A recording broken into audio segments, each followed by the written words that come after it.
Uma das coisas mais interessantes que faz a gente amar um anime ou não, pessoal, é com certeza o universo. Eu não tô falando só dos lugares que existem em algum mundo fantástico, como também da mitologia daquele universo, da diversidade que existe dentro daquele universo, dos diferentes lugares que existem dentro desse universo fantástico.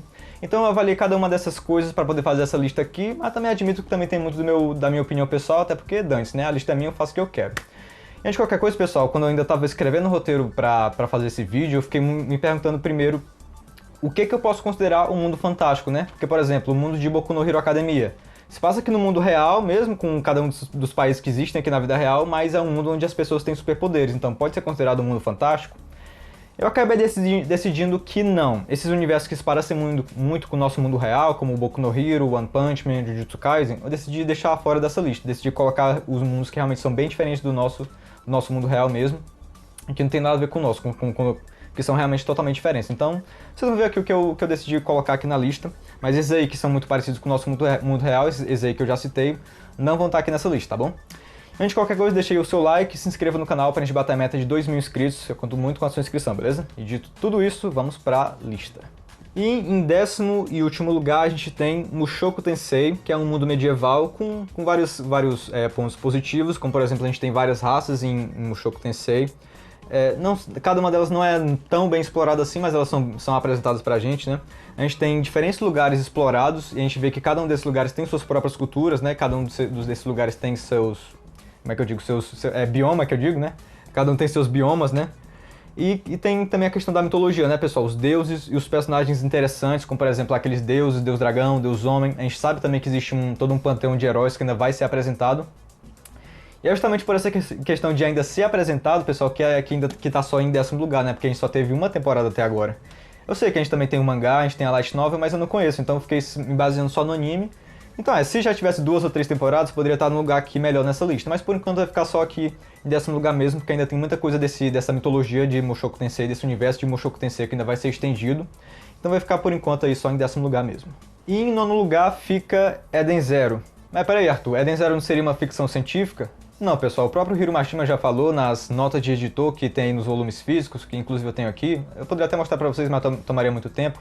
Ele mesmo já falou que Eden Zero não é uma ficção científica, é mais uma fantasia espacial, porque uma ficção científica ela tem muito essa necessidade de dar um embasamento científico para as coisas, né? Já Eden Zero não, Eden Zero as coisas são muito fantasiosas e o Hiro não tem muito essa necessidade de ficar explicando as coisas, né? Com certeza bebe muito dessa fonte da ficção científica, mas tá mais para uma fantasia espacial e não uma ficção científica, tipo Star Wars, né? E de pontos positivos a gente tem várias raças, a gente tem raças alienígenas, mas elas não têm um peso muito grande na história, né, pessoal? Inclusive, entre os protagonistas, a gente não tem nenhum alienígena, as pessoas são basicamente humanos e máquinas, mas pelo menos a gente tem essa diversidade entre humanos e máquinas, né? Então, pelo menos tem isso, né? A gente tem uma história muito interessante ainda a ser explorada, porque a Eden Zero acho que tá só ali na metade, então tem muita coisa que ainda vai ser apresentada, né? Uma história ali, por exemplo, sobre a Idade das Trevas, que já foi muito citada e nunca foi explicado direito, sobre os cavaleiros da Ordem das Cerejeiras, que ainda devem ser muito mais explorados aí ao longo da história, né? Enfim, é uma história desse universo que ainda vai ser explorada, mas por enquanto ainda não foi tão explorada, né? Por isso que não é um ponto assim tão forte. Por exemplo, além disso, a gente tem uma geografia que até foi bastante explorada, né? Com todos os cosmos, a gente sabe também que todos esses cosmos formam um cosmo maior, que fora dele pode ter outras coisas, né? Mas eu acho que, apesar de existir uma grande diversidade de geografia em Eden Zero, eu acho que não existe muita diversidade cultural, né, pessoal? Assim, eles viajam e dá a sensação de que as culturas são sempre iguais, que todo mundo fala a mesma língua, todo mundo vive do mesmo jeito. Então acho que nisso o Hiro não foi tão criativo, na questão das culturas dos lugares, né? Apesar deles já terem viajado para muitos lugares. E na mitologia de Eden Zero a gente tem aí a Moda, né, que é uma deusa misteriosa, que basicamente o que carrega o mistério de Eden Zero é a Moda. E assim, ela ainda tem muito a ser explicado, por enquanto ainda é um mistério, mas é uma questão muito legal da mitologia de Eden Zero. Bom, como eu falei aqui, ainda tem muita coisa a ser explorada em Eden Zero, não sei se tudo vai ser explorado, eu espero que sim, mas como ainda falta muita coisa a ser explorada, fica aqui só em 9º lugar. Em 8º lugar, a gente tem Fairy Tail, que é um mangá aí do mesmo autor, Hiro Mashima. Uma fantasia relativamente medieval, né, pessoal? Porque, assim, parece até medieval, é muito inspirado na Europa, mas a gente vê que é, às vezes, um pouco moderninho demais. Inclusive, nas roupas dos personagens, a gente vê que é uma coisa meio moderna, às vezes nas casas, enfim, é até legal que o Hiro consiga misturar essa coisa medieval com essa coisa mais moderna, né? Aí em Fairy Tail. E de ponto positivo, a gente tem uma geografia relativamente bem explorada. Eu digo relativamente, pessoal, porque a gente teve o país principal, que é Fiore, muito bem explorado, muito bem, muito bem apresentado pra gente, mas os outros países não tanto, né? Inclusive, os outros países que já foram apresentados pra gente, inclusive na história atual de Quest 100 anos, eles não foram tão bem apresentados ou desenvolvidos, né? Então fica mais essa questão de Fiore ser bem desenvolvido mesmo. Por exemplo, se eu parar pra pensar aqui, pessoal, eu consigo me lembrar de 3 cidades diferentes de Fiore. Eu não sei nem como é que eu consigo lembrar disso tudo, mas eu consigo. Tipo, o porto de Argion, a capital Crocus, a cidade de Magnolia, que é onde fica a sede da Fairy Tail. E se eu parar pra pensar na cidade de Magnolia, gente, eu consigo me lembrar até de onde ficam os prédios. Eu consigo pensar na rua onde fica a casa da Lucy. Eu consigo pensar na catedral, na Fairy Tail, que fica lá no final da cidade, na frente de um lago ou do mar, né? Enfim, pelo menos a geografia do país de Fiore, que é o país protagonista, ele foi muito bem apresentado pra gente, mas os outros países, eles até apareceram, mas não foram muito bem apresentados. E é como em Eden Zero, né, pessoal? Parece que é tudo uma cultura só. Apesar de serem países diferentes, parece que eles estão basicamente no mesmo país. Não tem essa diversidade que eu acho que deixa o mundo fantástico muito mais interessante. Deixa eu ver, na mitologia de Fairy Tail a gente tem deuses, mas eles foram muito porcamente apresentados. Basicamente não foram apresentados, né? É um negócio bem raso mesmo, que ficou esse negócio dos deuses, mas pelo menos a gente tem a questão dos dragões, né? Acho que na mitologia de Fairy Tail, acho que a coisa mais bem apresentada e desenvolvida são os dragões. Inclusive em Quest 100 anos eles estão sendo muito mais bem desenvolvidos e apresentados pra gente. Então, na questão da mitologia de Fairy Tail, o grande forte são os dragões, né? E acho que o grande forte de Fairy Tail é a magia, né? É o grande responsável por ser uma fantasia. Então acho que é a questão mais interessante desse universo, né?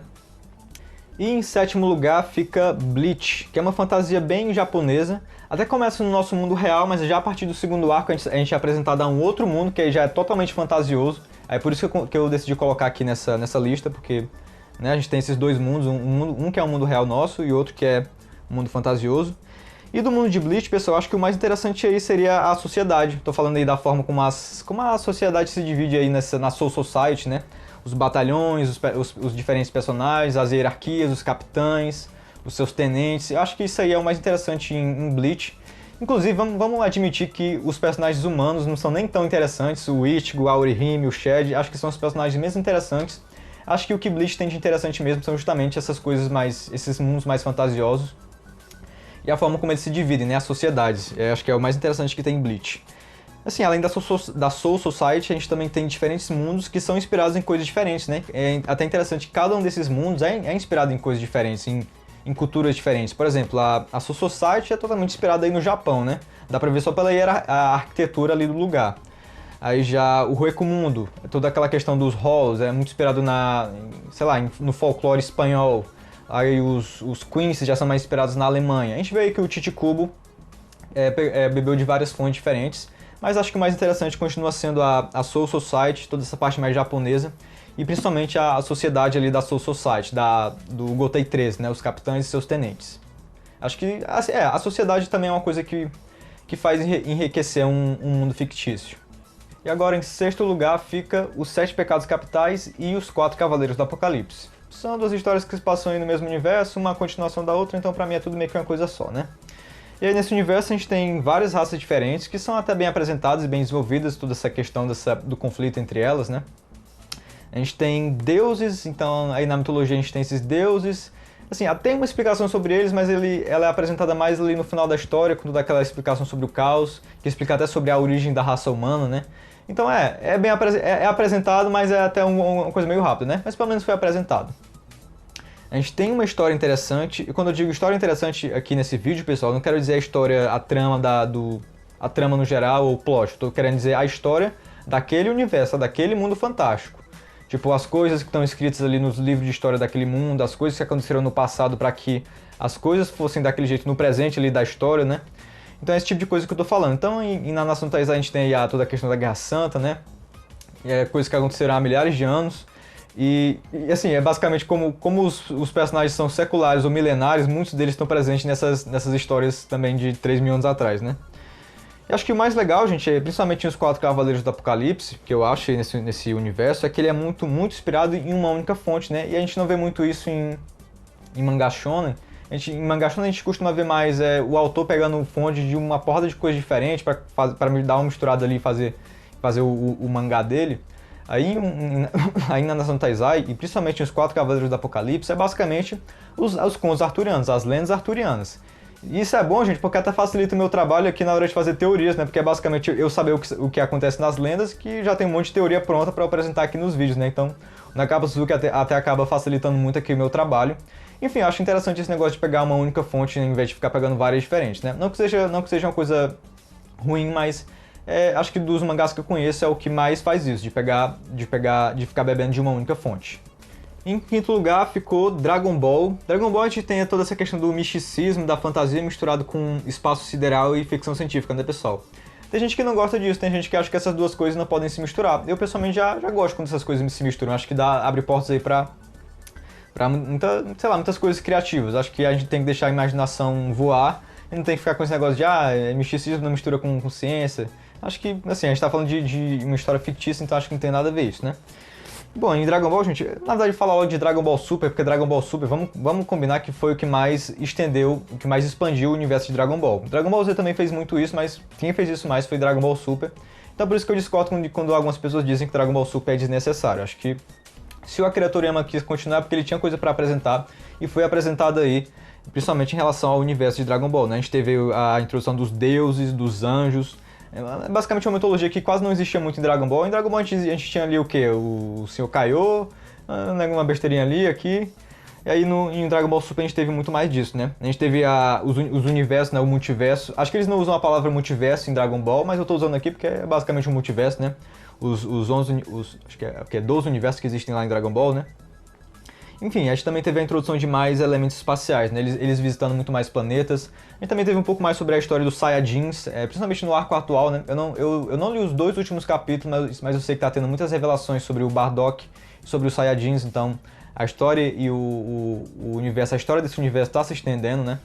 Enfim, Dragon Ball Super é muito importante para Dragon Ball. Enfim, Dragon Ball no geral tem um universo bem interessante e ao longo e como é um mangá de duração muito longa, aí deu bastante espaço aí pro Akira Toriyama expandir bastante, e principalmente aqui em Dragon Ball Super que ele resolveu estender de vez. E em quarto lugar fica Berserk, que eu acho que é o único mangá seinen que a gente tem aqui nessa lista. Seria uma fantasia medieval super fofa e colorida, inclusive meu sonho era ser um figurante em Berserk, eu tenho certeza que eu seria muito feliz nesse mundo fantástico. E primeiramente, pessoal, o Berserk começou como uma fantasia muito voltada ao sinistro, né? Muito voltada pro terror, com demônios e etc. Basicamente no começo a gente tinha só os demônios. Mas assim, era uma coisa muito bem construída, com toda aquela hierarquia entre os demônios, né? Apóstolos, a mão de Deus e a ideia do mal. Assim, a ideia do mal ela nunca foi introduzida oficialmente, tá, pessoal? Mas, enfim, foi apresentada ali de um capítulo excluído, mas não oficialmente. Mas a gente sabe que existe, né? Pra quem não sabia disso, pessoal, a ideia do mal, aquele capítulo em que o Griffith conversa com Deus, ele foi excluído, tá? Do cânone pelo próprio Kentaro Miura, porque ele achou que ainda estava muito cedo. Então, aquilo não aconteceu. Só uma curiosidade que eu tô mandando aqui pra vocês. Aquilo ali não aconteceu em Berserk. O Kentaro Miura excluiu. Mas a gente sabe que em algum momento a ideia de Deus seria introduzida e provavelmente seria mais ou menos daquele mesmo jeito que aconteceu no capítulo excluído, né? Então, dá pra dizer que é uma coisa ali que tinha na mitologia de Berserk. E eu diria que é uma mitologia muito interessante, né? Acho que toda aquela ideia de Deus, de um Deus que representou o mal da humanidade, que foi criado pela própria humanidade, é muito interessante, que acho que é o Deus mais interessante que eu já vi nos mangás. Então é um ponto aí positivo para esse universo do Kentaro Miura, né? E ao longo do tempo a gente foi sendo introduzido a outras criaturas fantásticas, né? Basicamente as criaturas fantásticas que tem aí nos livrinhos de contos de fada, unicórnio, trolls, fadas, elfos e tudo mais. E também a gente foi apresentado a diferentes culturas, né? Por exemplo, meu Deus, esqueci o nome daquele povo agora. Enfim, aquele povo que parece a galera do Oriente Médio. E o motivo de Berserk estar só em quarto lugar, pessoal, apesar de ser um dos melhores mangás que existem, é porque acho que esse negócio de ficar focando muito no universo é muita coisa de shonen, né? A gente tá muito acostumado em mangá shonen, em anime shonen, em ser apresentado tintim por tintim daquele universo, com tudo bem explicadinho, tananina, tudo bem amarradinho e mastigadozinho pra gente entender. Mas já em Berserk acho que isso não é uma preocupação muito grande ali do Kentaro Miura, né? Acho que a preocupação dele maior são os personagens, apesar dele ter sim apresentado muito bem esse universo pra gente, mas é como eu falei, não é uma preocupação muito grande ali do Kentaro Miura. Então por isso Berserk fica aí só em quarto lugar. E em terceiro lugar fica Black Clover, uma fantasia bem medieval. Acho que de ponto positivo a gente tem principalmente acho que a geografia, que foi muito bem apresentada pra gente, e ela é uma geografia muito diversa, né, com suas diferenças culturais e até políticas, né? Por exemplo, em 2 países desse continente que foi apresentado pra gente, 2 países vivem uma ditadura. Aí um país tem, enfim, tem suas peculiaridades e acho que esse tipo de diversidade enriquece aí esse universo, né? E tem até diversidade aí nas magias, por exemplo, um país usa magias relacionadas à natureza, com mana da natureza, né? Esses pequenos detalhes aí são interessantes. Black Clover, o universo de Black Clover bebe muito de várias fontes diferentes, porque como eu falei, a maioria dos shonens eles bebem de várias fontes diferentes e o autor vai misturando. Por exemplo, em Black Clover a gente já teve de mitologia grega, a alquimia, até cabala com demonologia e o caralho de asa e outras coisas aqui que eu não tô lembrado, então o Yuki Tabata realmente bebe de várias fontes diferentes, como a gente vê aí também em vários shonens, mas ele consegue amarrar tudo bem direitinho pra ficar uma coisa legal ali na história dele. Mas no caso em Black Clover, pessoal, uma coisa que eu ainda tô esperando acontecer é a história daquele universo ser mais bem apresentado. Por exemplo, a gente vê, por exemplo, a história da fundação do Reino Clover. Ou então a gente saber mais sobre os antigos Reis Magos, gente, porque a gente sabe que já teve dezenas de Reis Magos, a gente só conheceu 2 até agora. E nesse último arco, acho que talvez o Yuki Tabata tenha a intenção de apresentar um pouco mais da história desse universo, né? A gente já foi apresentado muito bem a geografia, mas eu quero saber um pouco mais da história do Reino Clover, talvez até a história da magia, né? A história dos Grimórios, quando foi que os humanos começaram a usar os Grimórios. Acho que a história em Black Clover ainda tá faltando ser mais bem apresentada pra gente, né, pessoal? Então acho que é uma coisa que pode acontecer aí no último arco, ou não, né? Mas enfim, mesmo que não seja, a gente teve todos esses elementos aí que eu já falei. E em segundo lugar ficou One Piece. No caso, eu decidi considerar o universo de One Piece um mundo fantástico, pessoal, porque assim, apesar de a gente ter explicações científicas para muitas coisas, é uma ciência assim meio maluca, uma ciência ali própria do mundo de One Piece, então eu diria que One Piece é uma fantasia disfarçada de ficção científica ou uma fantasia que tenta ser ficção científica, mas acho que é fantasia mesmo. Então, One Piece acho que se encaixa aqui nessa minha lista. E, bom, o que eu falo, tem muita coisa pra falar sobre o universo de One Piece, pessoal, porque é um universo gigantesco por conta do tanto de capítulos que One Piece tem, né? A gente tem uma das geografias mais bem apresentadas dos animes e mangás, com cada um com suas peculiaridades. Cada lugarzinho que eles visitam tem suas peculiaridades, suas diferenças políticas, culturais, tudo mais. Cada um desses lugares é inspirado em um lugar da vida real, né? Então o Eiichiro Oda bebe muito de várias fontes diferentes da vida real e de outras obras fictícias, né?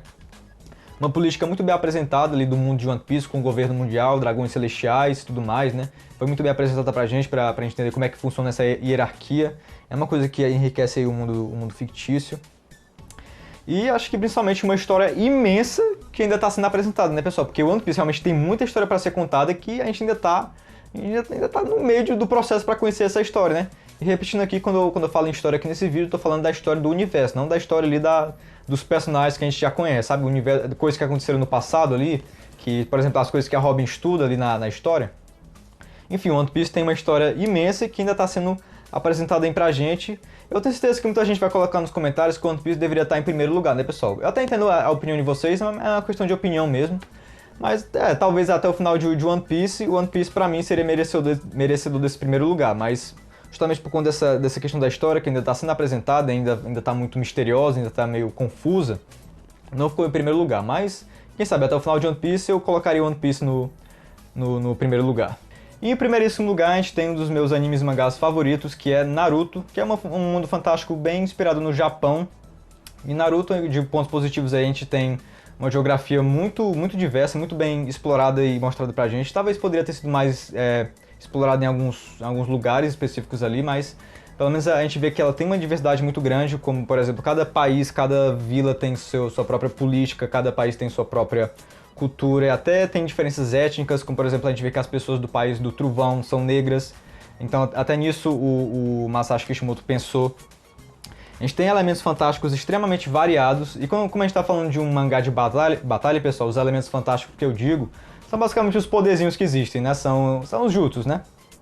Então, em Naruto, acho que é um dos animes em que isso é mais variado. Cada personagem tem uma porrada de poder diferente, então isso realmente é muito variado. E muito bem explicado pra gente também, cada um deles é muito bem apresentado pra gente. E acho que o motivo que leva Naruto a ficar em primeiro lugar, pessoal, é que tem uma história que foi muito bem explicada pra gente. A história do universo de Naruto, ali as coisas que eu digo que estão escritas ali nos livros de história, as coisas que levaram até o presente ali da história, foram muito bem apresentadas pra gente. Por exemplo, a gente tem a origem do chakra, que é o que tornou ali o universo de Naruto um universo fantasioso, né? A gente conhece as coisas que aconteceram, gente, há 100 anos atrás da história, de quando as vilas nem existiam ainda, de como os ninjas antigamente eram mercenários, como eles se dividiam, né? A gente conhece toda a história da fundação da Vila da Folha, que acho que é um dos flashbacks mais importantes de Naruto. A gente sabe como a Vila da Folha foi fundada e como as coisas... como o mundo foi se movendo para ser o que a gente vê em Naruto, né? A gente sabe que cada Hokage fez em cada um dos seus respectivos mandatos, né? Então, a história de Naruto é uma coisa que acho que foi muito bem apresentada pra gente. E acho que é o principal motivo de eu colocar Naruto aqui em primeiro lugar, além também dos motivos aqui que eu também já citei, né? E por fim, deixa aí nos comentários o que você achou dessa lista. Coloque aí nos comentários a sua própria lista, que você acha que são os melhores mundos fantásticos dos animes. Você pode usar os seus próprios critérios. Eu, por exemplo, não coloquei aqui mundos que são muito parecidos com o nosso mundo real, né? Que se passam aqui no nosso mundo real mesmo. Mas você pode colocar aí na sua lista que você colocar aí nos comentários. Coloque aí nos comentários o que você quiser, o que você quiser comentar, nem que seja só pra me xingar, mas comente alguma coisa pra poder engajar nesse vídeo aqui e pra poder, né, o YouTube mandar pra mais pessoas. E se puder também, compartilhe esse vídeo aqui com seus amigos que também gostam de animes, porque ajuda muito quando vocês compartilham e eu fico muito grato, tá bom? Então tchau, um beijo, até a próxima.